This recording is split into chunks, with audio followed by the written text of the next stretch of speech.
Bismillahirrahmanirrahim.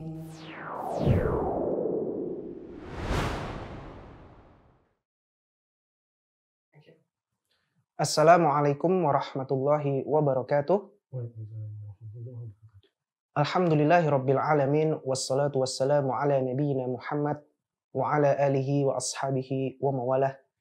Para pemirsa Mufid TV official yang dirahmati Allah, khususnya para peserta program Mufid Islamic Academy. Pada kesempatan kali ini, alhamdulillah kita dapat bertemu kembali untuk melanjutkan pelajaran kita menggunakan buku Hilyah Thalibil Ilm karya Syekh Bakar Abu Zaid.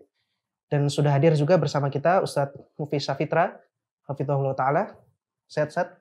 Alhamdulillah. Nah, dan langsung saja kita mulai materi pada kesempatan kali ini. Kepada Ustadz kami persilahkan. Alhamdulillahirrabbilalamin. Wassalatu wassalamu ala asyrafil anbiya wal mursalin wa ala alihi wa ashabihi ajma'in. Kita lanjutkan kembali pembahasan Hilyah Thalibil Ilmi karya Syekh Bakar Abu Zaid. Dan sekarang kita masuk dalam poin yang ke-7, yaitu berhias dengan keindahan ilmu. Sekali lagi saya sampaikan, sebagaimana pertemuan-pertemuan sebelumnya, saya sebutkan bahwa Hilyah Thalibil Ilmi yang kita baca akan kita ringkas, diambil intisarinya saja, dan insya Allah akan diterbitkan dalam bentuk buku, yaitu Intisari Hilyah Thalibil Ilmi, untuk mengurangi pengulangan-pengulangan poin-poin yang sudah disebutkan oleh Syekh Bakar bin Abi Zaid di satu poin, kemudian diulang kembali di poin yang lain, diringkas supaya lebih nyaman untuk dibaca dan dipelajari. Silakan, bacakan. Yang ketujuh, berhias dengan keindahan ilmu. Diriwayatkan dari Ibnu Sirin rahimahullah, ia berkata, para sahabat dahulu mempelajari adab perilaku sebagaimana mereka mempelajari ilmu. Disebutkan di sini, kanu yata'allamunal hadiyah kama yata'allamunal ilma. Para sahabat Nabi di zaman dahulu mempelajari adab, sopan santun, perilaku, dan akhlak sebagaimana mereka mempelajari ilmu yang lain. Mungkin kalau ada yang bertanya, kenapa di Mufid Islamic Academy level 1 ini yang dipelajari bukan ilmu tauhid? Kok Hilyah Thalibil Ilmi? Kenapa tidak langsung ilmu fikih? Maka jawabannya adalah untuk memperkenalkan kepada setiap penuntut ilmu, khususnya mahasantri di Mufid Islamic Academy, bahwa dalam mempelajari ilmu kita sangat membutuhkan pelajaran tentang adab dan akhlak. Karena berapa banyak orang yang berilmu, manakala dia sudah berilmu, ilmu itu menjadi semacam juru sakti baginya untuk menghantam setiap orang yang mungkin bertentangan atau berbeda pendapat dengannya. Dan kami tidak ingin orang-orang yang menimba ilmu di Mufid Islamic Academy menjadi seperti ini. Yaitu tambah ilmu, tapi ilmu ini membuat dirinya menjadi sombong dan seperti pendekar turun gunung, kata orang. Nah, lanjut.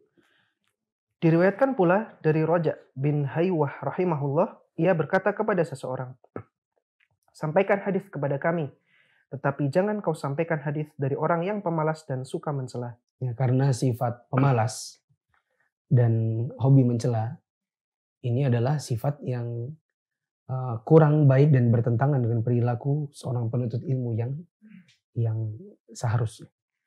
Nah, kedua perkataan di atas diriwayatkan oleh Al-Khatib dalam Al-Jami'.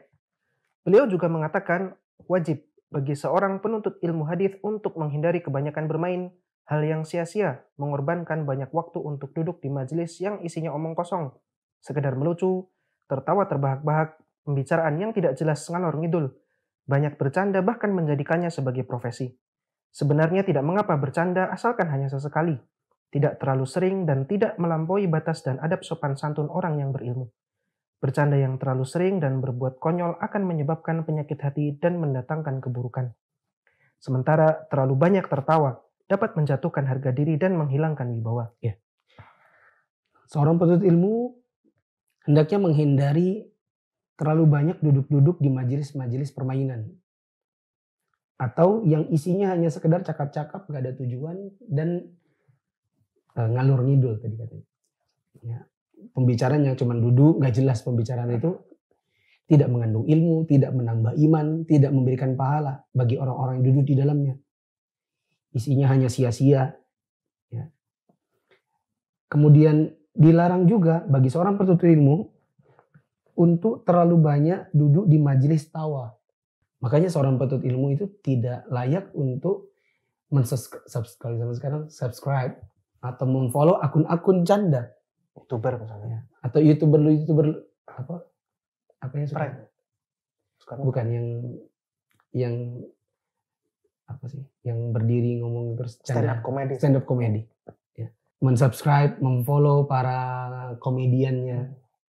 Kemudian mengikuti setiap acara-acara mereka, seri 1, 2, 3, semuanya diikuti. Ya, padahal isinya itu banyak bohong, isinya cuma lucu-lucu saja. Ya. Tidak menambah pahala. Apalagi kalau kemudian isinya itu jadi dosa. Misalnya menghina Allah dan Rasulnya di dalam candaan mereka. Terlebih lagi menjadikan tawa-tawa atau melucu itu sebagai profesi. Seorang penuntut ilmu tidak boleh seperti itu. Tadi disebutkan sebenarnya bercanda itu boleh, tapi sesekali saja. Tidak boleh terlalu sering. Ya, dan tidak boleh melanggar kesopanan. Ada beberapa yang saya ingin sampaikan. Saya punya catatan sendiri. Ada beberapa canda yang melanggar kesopanan. Misalnya canda tidak melihat umur. Nah, misalnya orang tua dicandai. Ya, mungkin orang tua tersebut tidak apa, misalnya dia canda sesekali tertawa. Tapi misalnya canda dengan orang tua lalu pegang kepalanya, ya kan? Kalau di Balikpapan kita ngomongnya tepes, tahu tepes? Gini kepala, apa nama bahasa Indonesia? Toyol. Ya, toyol. Ya. Kemudian menghina fisik, canda tapi menghina fisiknya. Dan itu merupakan bentuk penghinaan kepada Allah secara tidak langsung. Kenapa? Karena Allah yang menciptakan fisik. Canda dengan ayat-ayat. Dan ini bisa menjatuhkan seseorang ke dalam kekufuran. Mencandai sesuatu dan menjelek-jelekan Allah dan Rasulnya. Ini bisa menjatuhkan orangnya ke dalam kufur besar. Canda tapi dusta.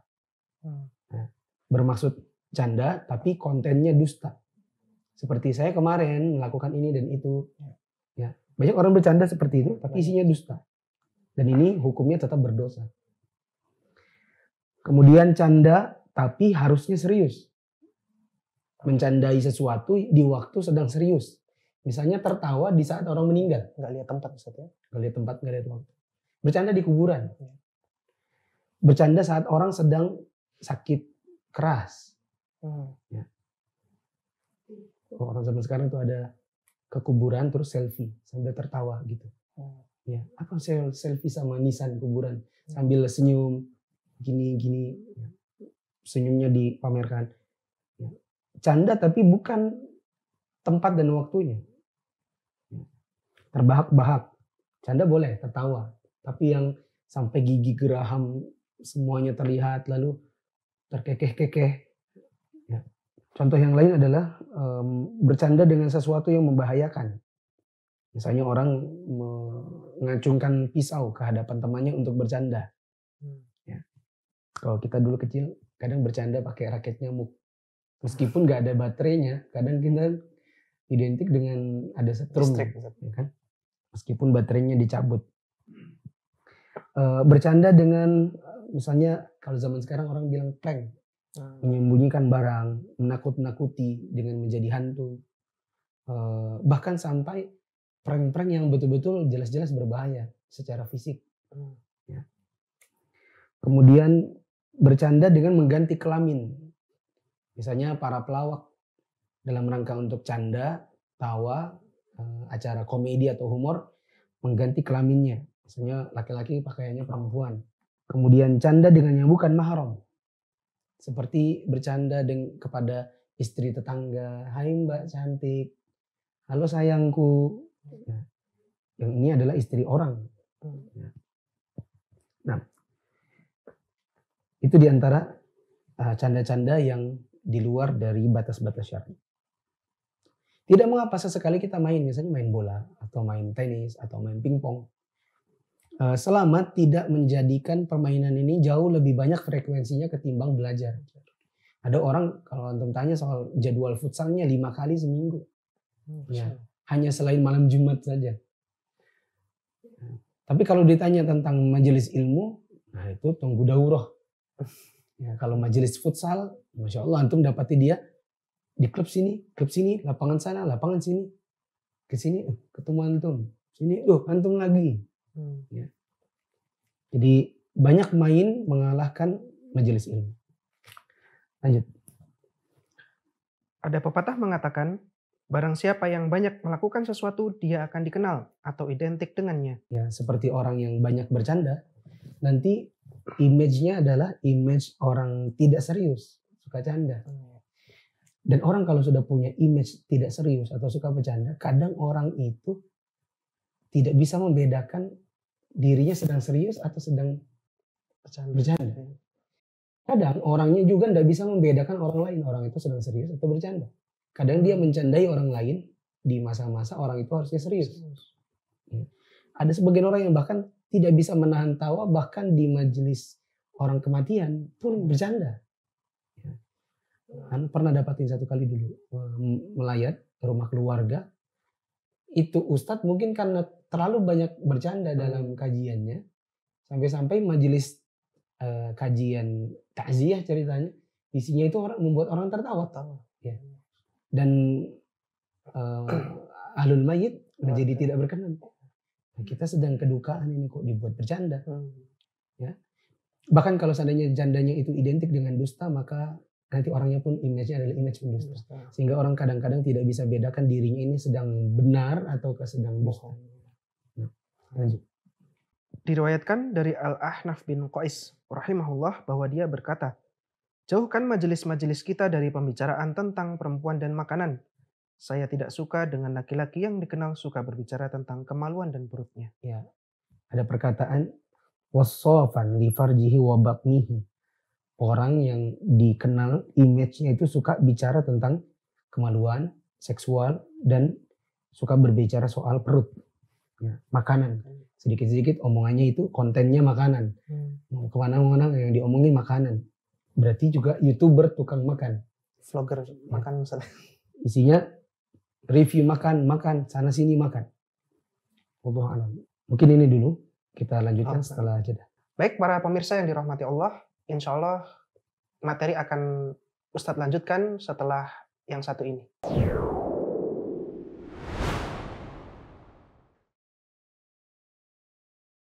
Tips ngajak istri belajar agama. Ajak ke kajian asatidzah yang komitmen dengan sunnah, tapi penyampaiannya tetap asyik dan seru untuk orang yang baru mau coba ngaji. Ajak istri ke kajian yang materinya kekinian, mudah diterima, dan waktu pulang langsung bisa diterapkan. Coba cari teman lamanya yang sudah lebih dulu ngaji, seperti teman kecil, teman gaul, teman SMA, lalu hubungkan ke dia. Minta mereka untuk ngajak istri kita. Minta ustadz atau ikhwan yang punya istri yang ramah, agar ngajak istri teman-teman, kenalan, ngobrol, bercanda, duduk bersama, supaya kekajian lebih asyik dan menyenangkan. Rangkaikan agenda kajian dengan jalan-jalan, makan bareng, quality time, family time, sebelum atau sesudah kajian. Bilang sama dia, aku ajak kamu ke kajian karena aku ingin kita tetap suami istrian lagi di surga nanti sayang. Terakhir, doakan dia. Jangan pernah mengeluhkan tentang istri kita yang belum ngaji atau kenal agama, jika doa pun belum pernah kita panjatkan untuknya.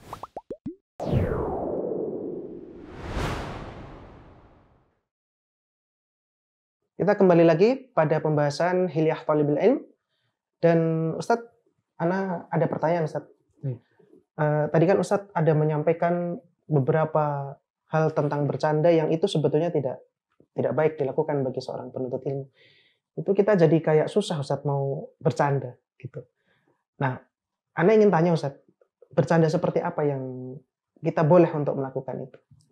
Tadi sebenarnya apa-apa yang merupakan candaan yang melanggar adab syar'i itu kalau kita balik berarti candaan ini boleh. Seperti tadi saya katakan candaan yang menghina fisik itu tidak boleh. Berarti jangan sampai canda boleh tapi jangan menghina fisik. Kan tinggal gitu aja. Tidak boleh canda yang isinya dusta. Tidak boleh canda yang sampai membahayakan orang, menakut-nakuti orang, berganti kelamin, dan lain-lain yang tadi sudah disebutkan. Apakah hidup kita ini jadi serba serius? Kita sebagai penuntut ilmu tidak boleh canda sama sekali? Boleh, tadi sudah disebutkan. Tapi jangan terlalu banyak. Kalaupun ada canda sesekali, tadi ada larangan-larangan. Cuma kita kan kayak kadang-kadang bercanda. Ya kan? Misalnya selama tidak dusta juga. Contohnya Nabi SAW pernah mencandai nenek-nenek. Waktu dia tanya apakah saya bisa masuk surga, Nabi bilang enggak ada nenek-nenek di surga. Gitu. Terus neneknya sampai nangis. Maksud saya bukan nenek nggak bisa masuk surga, candain. Maksudnya nanti kalau masuk surga dikembalikan seperti gadisnya. Gitu. Jadi kita nggak masalah bercanda. Ya. Siapa yang mengenal kehidupan kita di sini juga pasti tahu bahwa kita kadang dan cukup canda-canda dalam pergaulan, tapi kita tidak melupakan pembicaraan-pembicaraan bermanfaat, menuntut ilmu yang berpahala, dan canda itu hanya sekedar seperti garam dalam sayur, sop, gitu. Tidak apa-apa semuanya dicandai. Ya. Lihat-lihat waktu, nah, terutama dalam waktu-waktu atau kondisi-kondisi di mana kita memang sudah seharusnya serius. Berarti koridor-koridornya tadi itu Sat ya. Iya. Baik Sat, jazakumullah khairan. Nah, kita lanjutkan ke poin berikutnya, yaitu poin ke-8. Oh ya. Poin yang ke-8, berhias dengan muru'ah, yakni image yang baik. Contohnya wajah yang berseri, menyebarkan salam, lapang dada terhadap orang lain, dan menghargai diri sendiri tanpa keangkuhan. Jauhi sikap merendahkan orang lain dan mendatangi tempat-tempat yang mengundang kesan buruk. Ya. Disebutkan hendaknya berhias dengan wajah berseri. Nah, jangan kita itu kalau ketemu orang cemberut. Kemudian wajah yang berseri misalnya menyapa. Kemudian Assalamualaikum. Ya. Meskipun juga ada kalanya kita serius. Ya, ada kalanya kita wajah sedang berpikir sehingga kalau orang berpikir kok sambil senyum itu kan aneh. Gitu ya, berpikir kan kadang kayak gini. Ada kalanya serius. Ya. Tapi bertemu dengan orang yang baru terutama, yang baru kita kenal, ya kalau yang sudah sering kenal kan sudah tahu lah kondisi ini lagi gimana. Tapi yang baru kenal, ya saya kenalkan, kenalin ini teman saya, kemarin kenalin ini akhi fulan. Terus mau ajak kita, gitu kan? Assalamualaikum. Kan gak enak dilihat, ya memberi kesan, apalagi itu pertemuan perdana. Nanti kesannya kita ini mungkin orangnya nggak ramah, ya. Kemudian atau sombong. Nah, kemudian tadi disebutkan lapang dada terhadap orang lain. Jadi maksudnya mudah memaafkan kalau orang minta maaf. Ya. Tapi ada juga memang tipikal orang salah tapi tidak merasa salah. Ya. Kadang kita juga harus lihat-lihat, tegur gak ya? Tegur langsung atau nanti saja? Berdua-duaan atau di hadapan orang? Langsung ke orangnya atau diadukan kepada orang yang kira-kira bisa menyampaikannya? Ya. Tapi pada dasarnya kalau orangnya sadar itu kesalahan lalu dia minta maaf, maka kita harus memaafkan. Kemudian disebutkan tadi menghargai diri sendiri tanpa keangkuhan, ya hargai diri sendiri. Ya. Jangan mudah untuk misalnya serba ditraktir, itu contohnya. Misalnya kemana-mana dompetnya nggak pernah keluar. Ya. Jadi hargai diri sendiri. Bagaimana cara menghargai diri sendiri? Bahwa kita punya uang, kita harus punya izzah.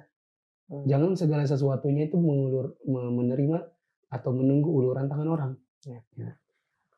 Kalau semua kesempatan ditraktir, semua barang dibelikan, nggak pernah bayarin orang, itu kadang-kadang mengurangi kadar diri kita sendiri. Tapi juga jangan angkuh tadi katanya. Kata Syekh Bakar bin Abi Zaid, jangan terlalu menghargai diri sendiri tinggi sehingga kalau dikritik itu keluar emosi, saya ini kenapa kok dikritik? Seolah-olah dia selalu merasa dirinya pada posisi yang benar. Ya. Begitu juga misalnya bayarin orang, sini aku aja yang bayar, aku kaya, kalian miskin-miskin. Ya, ini keluar sombongnya.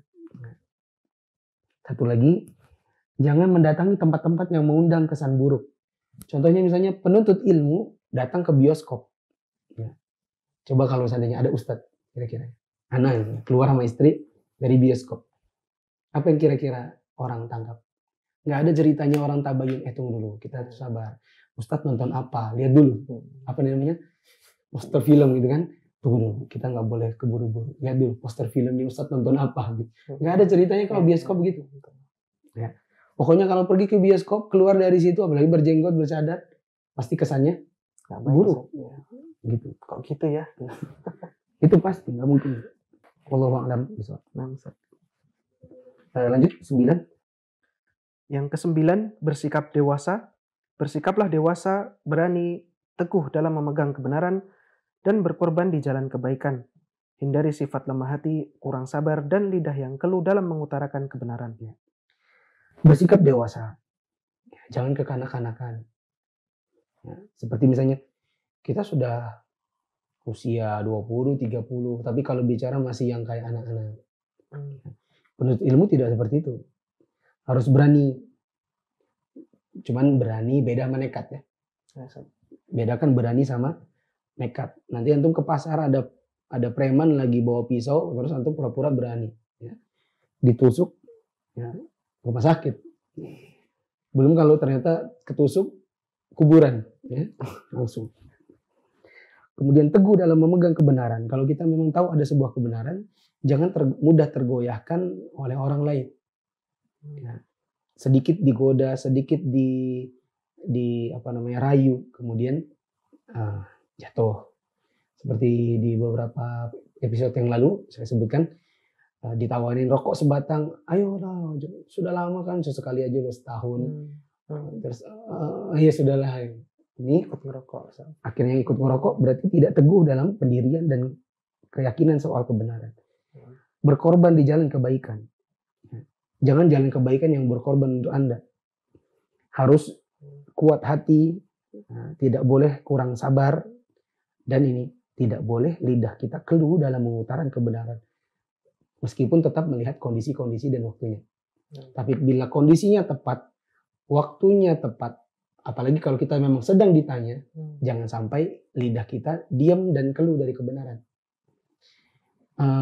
Ada dua kondisi biasanya. Pertama, di hadapan orang yang punya posisi lebih tinggi dari kita. Di hadapan guru kita, di hadapan pemerintah, di hadapan polisi, di hadapan pengusaha-pengusaha. Kadang lidah kita ini jadi bingung. Ya, untuk mengucapkan kebenaran itu nggak enak. Sama satu lagi, kepada orang yang biasa tanam budi. Kepada kita. Karena kita kalau mau mengutarakan sebuah kebenaran, tapi orang tersebut sering menanam budi, kadang ada timbul tadi rasa tidak enak, ya. Takut menyinggung katanya. Oh nggak apa-apa, ini takut menyinggung, nanti nggak enak. Padahal sebenarnya bukan nggak enak, takut budinya hilang. Wallahu a'lam. Untuk poin berikutnya, insya Allah kita akan bahas di pertemuan yang akan datang saja. Demikian untuk hari ini. Baik para pemirsa Mufid TV Official, itu yang bisa kita ambil tadi, faidah dan ilmu dari Ustadz Mufli Sapitra. Insya Allah kita akan bertemu kembali pada pertemuan yang selanjutnya. Subhanakallahumma wa bihamdik, asyhadu an la ilaha illa anta astaghfiruka wa atubu ilaik. Assalamualaikum warahmatullahi wabarakatuh. Waalaikumsalam warahmatullahi wabarakatuh.